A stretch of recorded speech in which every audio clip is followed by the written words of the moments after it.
Hi అండి. ఈరోజు రైతులకి మంచి శుభవార్త.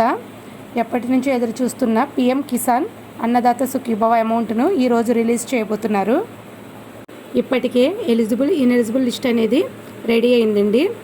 ఏ రైతులకైతే ఈ కేవైసీ కంప్లీట్ అయ్యిందో వారు మాత్రమే ఎలిజిబుల్ లిస్టులోకి వచ్చి ఉన్నారు.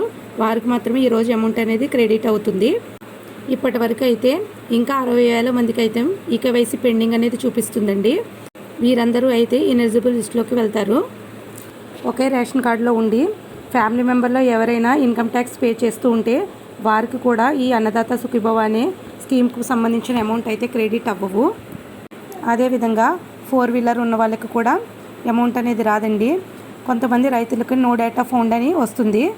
వాటికి సంబంధించి ఎవరైతే పంట భూములు అయితే ఉంటాయో వారికి మాత్రమే ఈ నగదు జమ అవుతుంది. పిఎం కిసాన్ డబ్బులు 2,000, అన్నదాత సుఖీభవకు సంబంధించిన 5,000, మొత్తం 7,000 అయితే ఈరోజు క్రెడిట్ అవ్వబోతుందండి. అదేవిధంగా రెండో విడతకు 7,000, మూడవ విడతకు 6,000, మొత్తం 20,000గా ఇవ్వబోతున్నారు.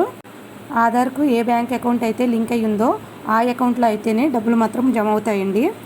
రేషన్ కార్డులో ఉన్న ఫ్యామిలీలో ఒక్కరికి మాత్రమే అన్నదాత సుఖీభవకు సంబంధించిన అమౌంట్ అయితే క్రెడిట్ అవుతుంది. ప్రభుత్వ భూములు, మెట్ట భూములు, బీడు భూములు వీటికైతే మాత్రం ఈ అమౌంట్ అనేది క్రెడిట్ అవ్వదండి. ఓన్లీ పంట భూములకు మాత్రమే రైతులకు పెట్టుబడి సాయంగా అయితే ఈ అమౌంట్ అనేది క్రెడిట్ చేస్తున్నారు. ఇంకా ఎవరైనా రైతులు ఈ కేవైసీ పెండింగ్ ఉంటే ఒకసారి చెక్ చేసుకుని ఈ కేవైసీ అనేది కంప్లీట్ చేసుకోండి. మొదటి విడతలోనే ఎటువంటి ఇబ్బంది లేకుండా అమౌంట్ అనేది క్రెడిట్ అయితే మిగతా 2 విడతల్లో కూడా ఈజీగా అమౌంట్ క్రెడిట్ అవుతుందండి. మరిన్ని గవర్నమెంట్ స్కీమ్స్ కోసం మా ఈ ఛానల్ని సబ్స్క్రైబ్ చేసుకోండి. Thanks for watching.